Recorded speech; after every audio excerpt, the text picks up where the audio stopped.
오늘은 달리다굼의 표적이라는 제목으로 말씀을 상고합니다.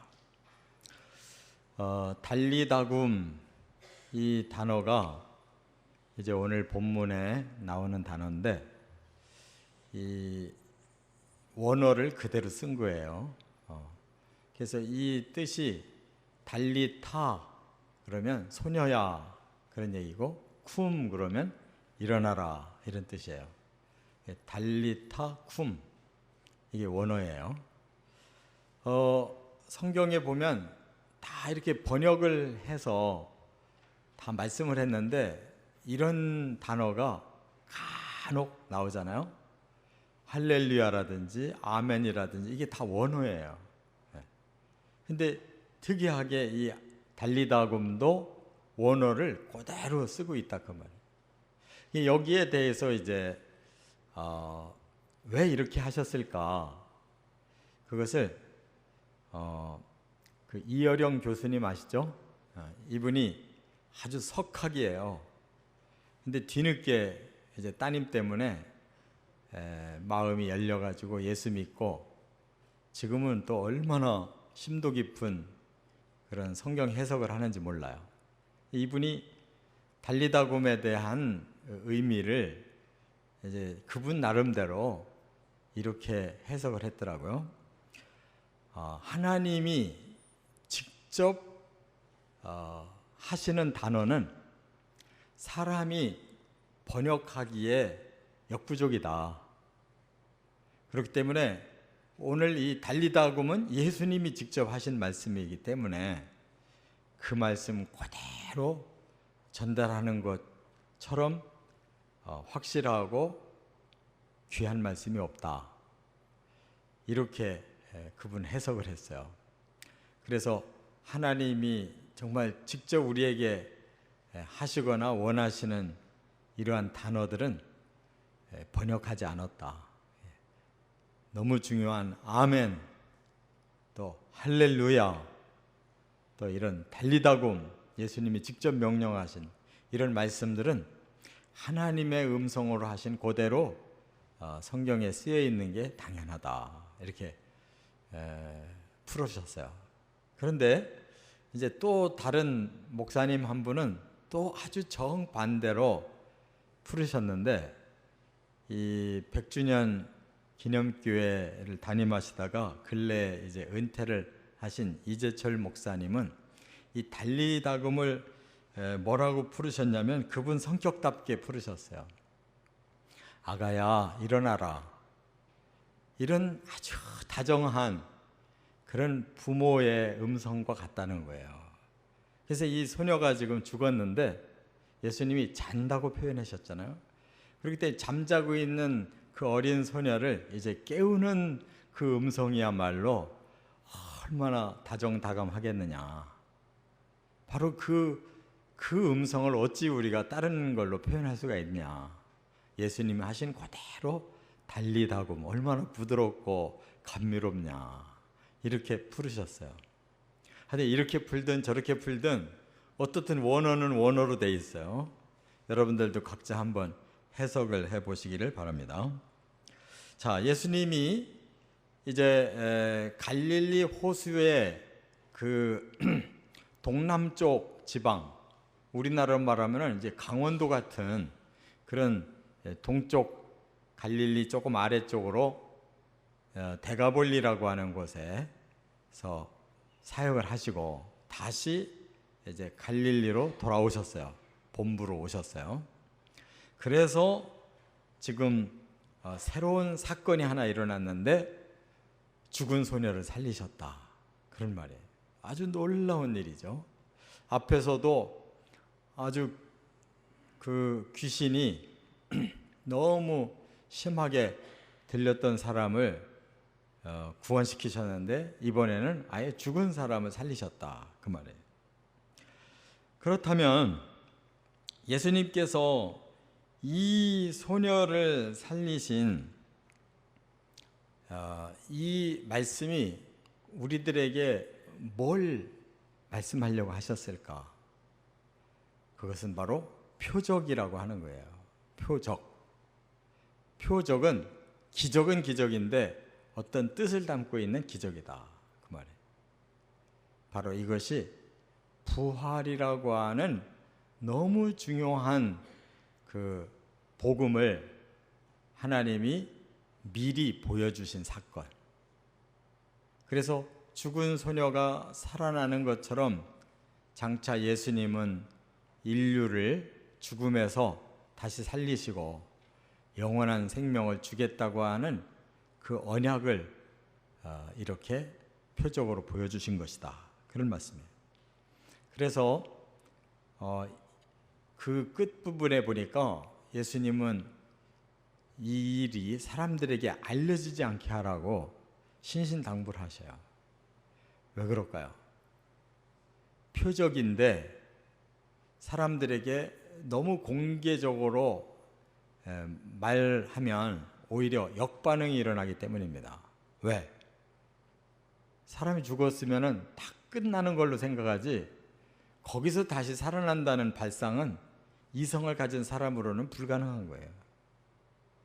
그렇기 때문에 이성으로 판단하고 만다면 오히려 예수님께서 보여주신 기적이 역효과가 나는 것이죠. 그래서 깨닫는 사람은 알지만 그리고 후에 이제 지나간 그 사건들을 다시 깨달으면 다 받아들일 수 있는 그런 하나님의 메시지지만 아직은 감추어져 있다는 것, 그것을 예수님이 의미하고 있습니다. 그래서 오늘 본문에서 예수님이 이 달리다굼을 통해서 강조하시려고 하는 것, 그게 과연 뭘까? 그것을 우리가 깨달아야 후에 달리다굼의 이러한 신앙이 우리에게 실제로 일어날 수 있다는 걸 깨달으시 바랍니다. 이것은 우리에게도 똑같이 일어나는 사건인 거예요. 부활은 우리에게도 그대로 일어나는 것이에요. 그렇다면 이 소녀가 죽음에서 살아나기 위해서 예수님이 강조하신 것이 무엇일까? 우리에게 원하는 그러한 달리다굼의 신앙이 무엇일까? 이거 깨달아야 우리도 여기 동참할 수가 있어요. 세 가지가 있습니다. 첫째, 21절부터 24절 또 35절 36절에 보면 예수님이 강조하시는 게 믿음이에요. 믿음의 중요성을 예수님이 강조하셨어요. 이 소녀가 살아나기 위해서는 무엇보다도 믿음이 전제돼야 된다 하는 것입니다. 36절 한번 같이 읽겠습니다. 예수께서 그 하는 말을 곁에서 들으시고 회당장에게 이르시되 두려워하지 말고 믿기만 하라 하시고. 36절에 보니까 회당장에게 그 소녀의 아버지에게 두려워하지 마라, 나를 믿기만 해라, 이렇게 강조하신 걸 볼 수가 있어요.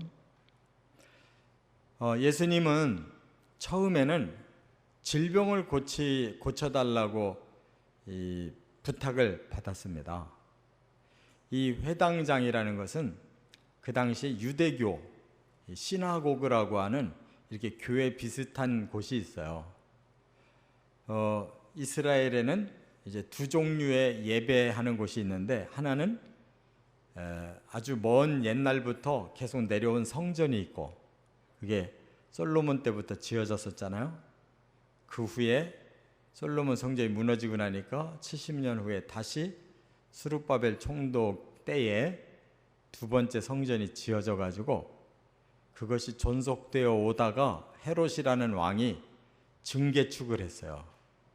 그래서 솔로몬 시대처럼 아주 화려하고 큰 성전으로 탈바꿈되어 있는 그 예배 장소가 있고, 또 하나는 전국에 퍼져서 예배를 드릴 수 있는 이 회당이라는 게 있어요. 그 원어로는 시나고그라고 그러는데, 이렇게 교회처럼 생겨서 사람들이 모이면 앞에 강단에서 예배를 인도하면서 설교도 하고 찬양도 하고 하는 그런 회당이 있었다는 거예요. 그래서 성지순례를 가면 그 회당 터도 가서 보는데 2000년 전 그 회당 터가 지금도 남아 있어서, 예를 들면 바로 그 갈릴리 지역의 본부인 가버나움에 베드로 장모님의 집 바로 앞에 회당터가 있어요. 그래서 제법 아주 큰 회당터예요. 그 가버나움이 그 지역에서는 제일 큰 도시였습니다. 그런데 그 회당의 장이에요. 그러면은 아주 중요한 지도자입니다. 회당장은 그 회당을 다 관리하는 책임자예요. 그런데 그 사람이 예수님께 와서 무릎 꿇으면서 제 딸이 지금 죽어가고 있는데 제발 제 딸을 좀 살려달라고 이렇게 부탁한 겁니다. 이미 믿음이 있는 거예요. 왜냐? 유대인들이 지도자들일수록 예수를 배척했어요. 바리새인들, 사두개인들, 장로들, 이런 회당장들은 다 예수를 배척했어요. 왜냐? 예수님은 신분이 천했거든요. 갈릴리의 아주 가난한 동네 나사렛에서 성장해가지고 학문도 없고 백그라운드가 없는 그런 사람이 제자들 데리고 다니면서 말씀을 전하니까 이 신분이 확실한 사람들 입장에서 볼 때는 어디서 촌뜨기가 와서 이렇게 엉뚱한 소리하고 다니나 이렇게 형편없이 깔봤습니다. 그런데 실제로는 대중들에게 많은 영향력을 끼치셨어요. 병도 고쳐주시고 또 풍랑도 잠재우고 오병이어로 사람들을 배부르게 먹게도 하시고, 이런 다양한 이적을 통해서 이미 대중들은 오늘 본문에도 보니까 막 인산인해를 이뤄 따라왔거든요. 그럴수록 이 지도자들은 더 배척하는 거예요. 이론적으로 보면 사람들이 따라다니지 않아야 되고 자기들에게 오히려 다 쏠려야 되는데 이상하게 자기들에게 오지 않고 예수에게 가는 것이 더 기분이 나쁜 거죠. 그러나 이 야이로라고 하는 회당장은 그런 것을 따질 상황이 아니었어요. 자기 딸이 죽어가는 병에서 어떻게라도 살리고 싶었는데 그 많은 사람들을 고쳐주신 그 예수님에 대한 소문을 익히 알고 있기 때문에 내 체면 불구하고 저분에게 내 딸을 좀 맡겨서 고치자. 이미 믿음이 있는 거예요. 그런데 예수님은 그런 믿음이 있는 사람에게 다시 두려워하지 말고 믿기만 하라 말씀했던 것은, 그렇게 부탁을 하고 내가 가겠다라고 따라 나서려고 하는 찰나에 그 회당장 집에서 사람이 와가지고 새로운 소식을 전달하는데 이미 딸이 죽었다는 거예요. 그러니까 그 말은 뭐냐? 모든 게 끝장났습니다. 이거 부탁하고 말고 할 필요가 없습니다. 사람들의 이성에는 죽어가는 상황은 그래도 혹시 살 수가 있다. 그러나 이미 숨이 끊어졌다 그러면 모든 거 끝났다. 이렇게 사람들이 판단해요. 죽은 사람에 대해서는 그 이상 관심이 없어요. 숨이라도 아직 쉬고 있어야 살릴 수 있다라는 가능성을 사람들은 믿지, 숨이 떨어져 버리면은 사람들은 이성적으로 이건 불가능해 하고 딱 끝나버려요.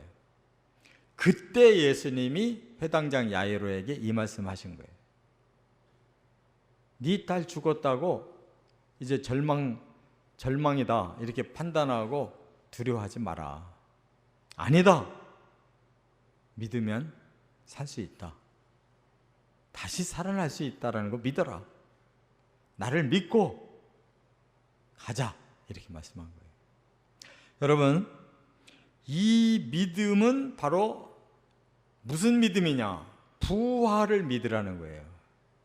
부활의 진리를 믿는 자만 부활한다는 말씀인 줄 깨달으시기 바랍니다.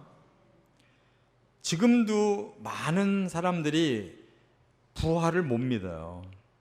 내가 딴 건 다 믿겠는데 예수님 십자가에 달려 죽으셔서 우리를 위해서 피값으로 죄를 사해 주셨다는 거는 내가 고맙게 받아들이겠는데, 그렇다고 다시 살아난다는 거는 있을 수 없어. 지금까지 역사 속에 그런 일은 없었어. 남 도와주려고 희생하는 사람은 그래도 많이 있었어도 죽었다가 다시 살아나는 사람도 한 번도 못 봤어. 이렇게 판단하기 때문에 사람들이 여전히 신앙생활 한다 하면서도 부활을 안 믿어요. 그러니까 천국도 안 믿어요. 십자가는 믿는데 부활을 안 믿어요. 그러나 예수님은 정말 우리들에게 원하는 믿음이 뭐냐? 부활까지 믿으라는 거예요. 그래야 우리의 죄값만 사해지는 게 아니라 저주가 풀리는 줄을 깨달으시기 바랍니다. 부활 안 믿으면 죄사함 받은 의미가 없는 거예요. 죄사함을 받았으면 자유로워져야 되는데 우리가 왜 죽느냐? 저주가 풀리질 않아서 죽는 거예요. 저주가 풀리면 다시 살아나는 거란 말이에요. 그러므로 우리 예수님은 우리의 죄값만 해결하신 게 아니라 저주까지 풀어주셨다라는 사실을 꼭 믿으시기 바랍니다. 요한복음 11장 25절에 예수님이 이렇게 가르쳐 주셨어요. 나는 부활이요 생명이니 나를 믿는 자는 죽어도 살겠고. 예수님을 믿는 사람은 죽었다가도 다시 산다.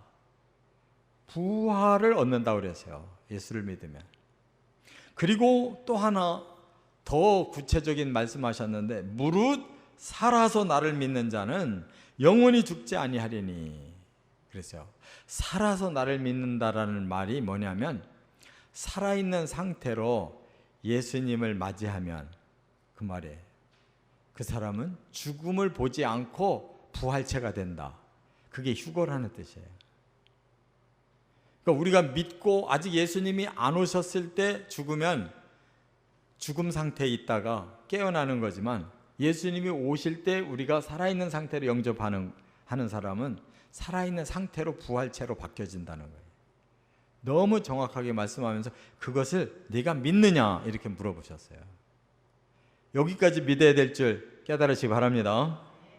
두 번째, 37절부터 40절까지 예수님이 이 달리다 굼을 위해 두 번째로 강조하신 말씀이 있어요. 그것은 진리라는 거예요. 진리. 이것이 진리라는 사실을 깨닫고 받아들여야 여기 참여가 된다는 거예요. 39절 성경 펼치시고 39절 다 같이 들어가서 그들에게 이르시되 너희가 어찌하여 떠들며 우느냐? 이 아이가 죽은 것이 아니라 잔다 하시니. 이제 그 상갓집에 들어서니까 이미 통곡도 하고 장례가 이제 준비가 시작됐다는 걸 알았어요. 그러니까 이 유대인들의 장례식은 막 시끄럽게 통곡을 합니다. 그러고 막 떠들고. 그때 예수님은 그들에게 어찌하여 떠들며 우냐? 이 아이가 죽은 게 아닌데 왜 장례식을 진행하느냐? 그 말이에요. 이 아이는 자고 있다. 이렇게 말씀했어요. 그러면 이것이 과연 받아들여지는 일이냐? 저 사람 미친 거 아니야? 이렇게 말하지 않겠어요? 죽은 애를 보고 자고 있다 그러고 지금 장례식 할 필요 없다고 하면 이게 누가 비정상이냐 이 말이에요. 근데 예수님은 이 말씀을 하신 이유가 뭐냐? 진리는 그렇게 될 것이라고 말씀했기 때문에 그 진리를 받아들여야 된다, 그런 뜻이에요. 그래서 하나님이 세워주신 진리가 뭐냐? 사람이 죄를 지어서 이렇게 벌을 받고 영혼과 육체가 분리되는 저주를 받았어요. 그러나 하나님이 사람을 다시 구원하시겠다고 하는 것은 저주로 분리됐던 영혼과 육체가 다시 합해지는 것이다.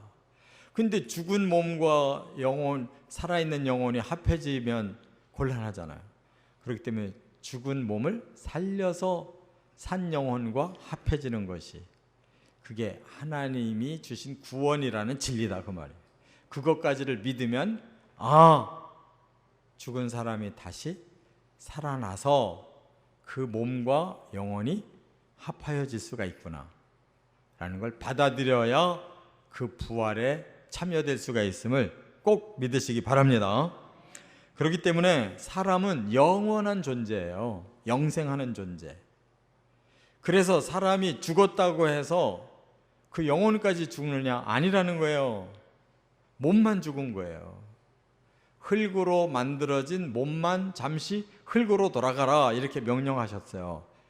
영혼은 하나님의 그 영계로 가는 겁니다. 그래서 두 종류의 영계가 있어요. 하나는 낙원의 영계가 있고 하나는 음부의 영계가 있어요. 나눠지는 거예요. 우리가 누가복음에 보면 부자와 나사로 비유를 예수님이 말씀하셨잖아요. 두 영계가 있는데 서로 왕래가 불가능하다. 한쪽은 안식을 누리고 한쪽은 고통받는 곳이다. 이렇게 두 영계로 영혼들이 간다는 거예요. 죽지 않았기 때문에 누리든지 고통받는다, 그 말이에요. 그러나 몸은 차라리 흙으로 잠시 돌아가 있는 거기 때문에 오히려 몸의 고통은 없는 거예요.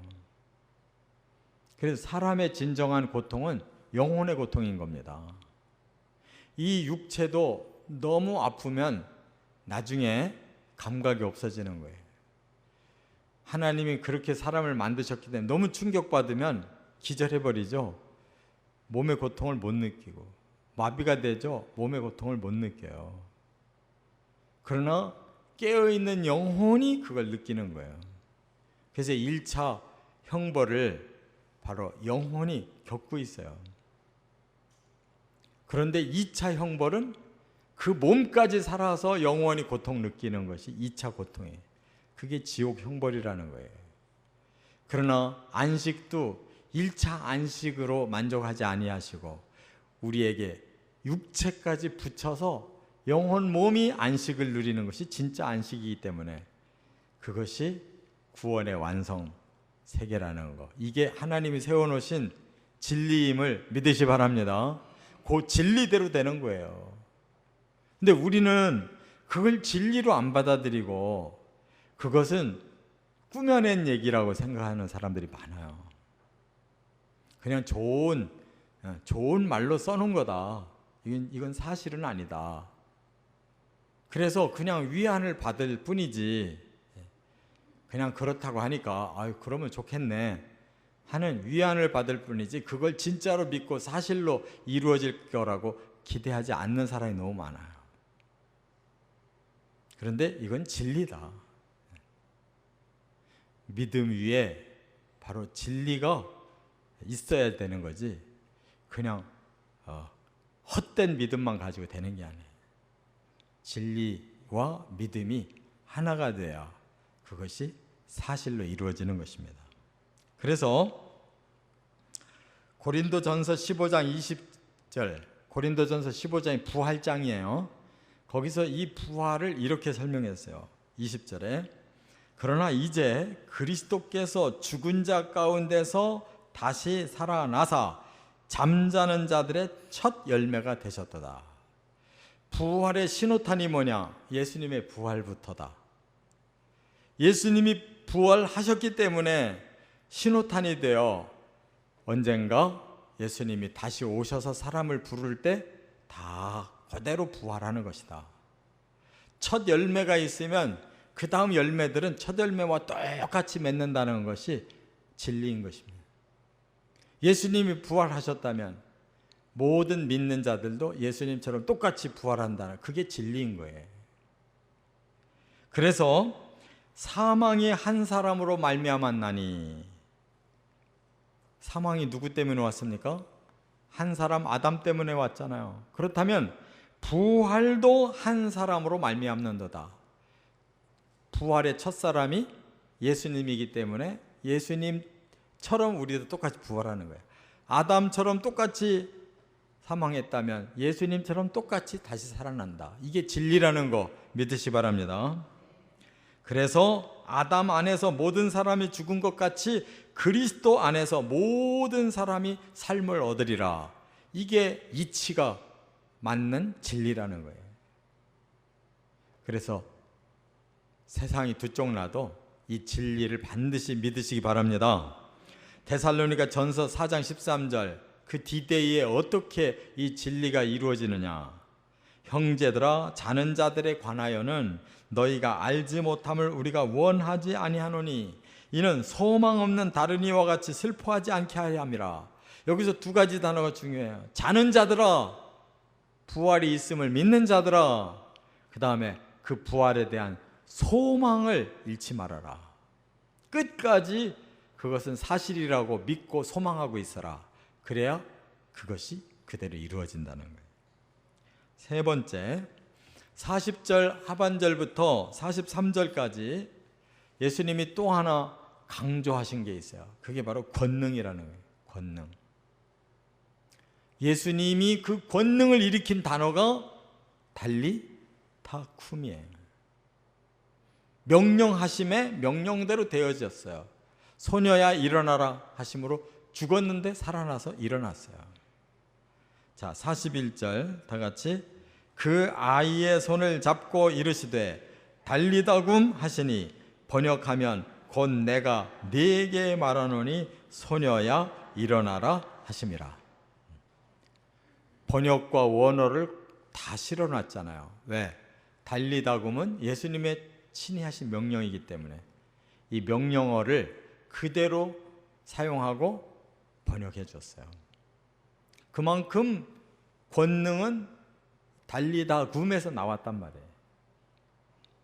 소녀야 일어나라 하는 그 명령에 권능이 있기 때문에 그대로 사실이 이루어진 거예요. 우리는 하나님의 말씀, 예수님의 말씀 자체가 권능인 줄을 믿으시 바랍니다. 성경이 하나님의 말씀이고 예수님의 말씀이니까 그 말씀을 그대로 받아들이고 순종할 때 권능이 그대로 우리에게 주어지는 것이에요. 요한복음에 분명히 태초에 말씀이 계셨고 그분이 누구라고요? 하나님이라고 그랬어요. 그 하나님이신 말씀이 사람이 되셨고 그분이 생명이시고 빛으로 오셨기에 우리가 믿으면 그 안에 진리와 은혜가 충만해진다고 말씀했어요. 그것이 권능인 줄 믿습니다. 그래서 우리는 예수님을 믿을 때 그 권능이 우리에게 그대로 주어지는 것이지 믿지 못하면 소용이 없고 이게 진리라고 하는 사실을 깨달아야 그 진리대로 되는 거지 진리를 깨닫지 못하면 소용없고 그 말씀을 우리가 권능으로 받아들여야 그 권능이 내 안에서 역사하는 거지 그 말씀을 받아들이지 않고는 권능은 역사할 수가 없다는 거예요.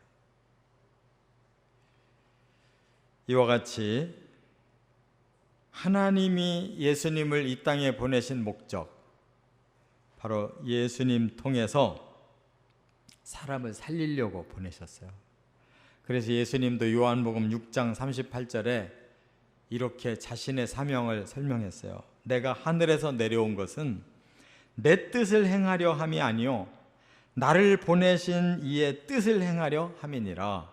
나를 보내신 이의 뜻은 내게 주신 자 중에 내가 하나도 잃어버리지 아니하고 마지막 날에 다시 살리는 이것이니라.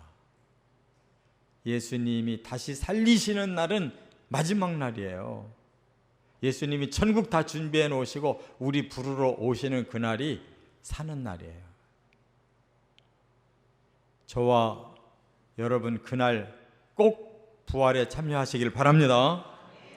그날 어떤 현상이 일어나는가를 데살로니가 전서 4장 16절 17절에 이렇게 말씀했어요. 주께서 호령과 천사장의 소리와 하나님의 나팔 소리로 친히 하늘로부터 강림하시리니, 예수님 오시는 날 호령 소리가 들린다는 거예요.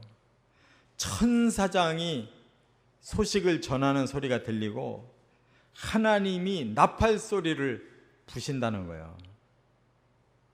그런데 이것이 신호탄이라는 거예요. 그때 예수님이 강림, 하늘로부터 땅으로 내려오신다.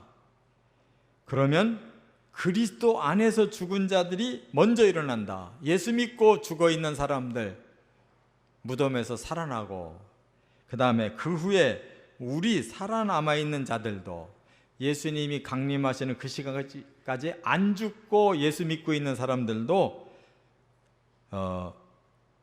살아남은 자들도 그들 부활한 사람과 살아있는 성도가 함께 구름 속으로 끌어올려서 저 공중세계에서 주님을 맞이할 거다. 부활한 신자, 또 살아있는 상태로 예수님을 만나는 신자 끌어올려서, 이게 휴거라는 뜻이에요. 우리는 공중으로 올라가는 거예요. 지금 로켓만 올라가는 게 아니라 우리도 부활하는 날 다 올라가요. 공중세계로. 그것이 공중에서 혼연잔치가 벌어지는 거예요. 예수님 신랑 되시고 우리는 아름다운 신부가 돼요. 영생의 존재들이 만나서 공중세계에서 결혼식 한대요. 그 결혼식이 뭐예요? 가장 기쁜 축제를 의미하는 거예요. 동성연애가 아니고 예수님과 우리가 가장 기쁘고 즐거운 축제를 여는 거예요. 그러면 우리가 항상 주와 함께 있으리라. 근데 왜 이걸 못 믿을까요? 믿어지는 게 복인 줄 깨달으시 바랍니다. 이 성령이 임하지 않은 사람들, 믿음이 안 생기는 사람들, 진리가 아직 받아들여지지 않은 사람들은 이 권능을 못 받아서 못 믿어요. 믿어진다는 것은 복이에요. 이제 말씀을 정리할게요. 우리도 달리다굼의 이 표적이 우리에게 사실이 되는 날이 오는데, 이 세 가지를 반드시 하나님 확인하셔요. 믿음이 있느냐, 너 진리를 제대로 깨닫고 있느냐, 그리고 그 권능을 받았느냐. 예수님 오시는 그날에 이 모든 것이 저와 여러분의 사건이 되시기를 주의 이름으로 축원합니다.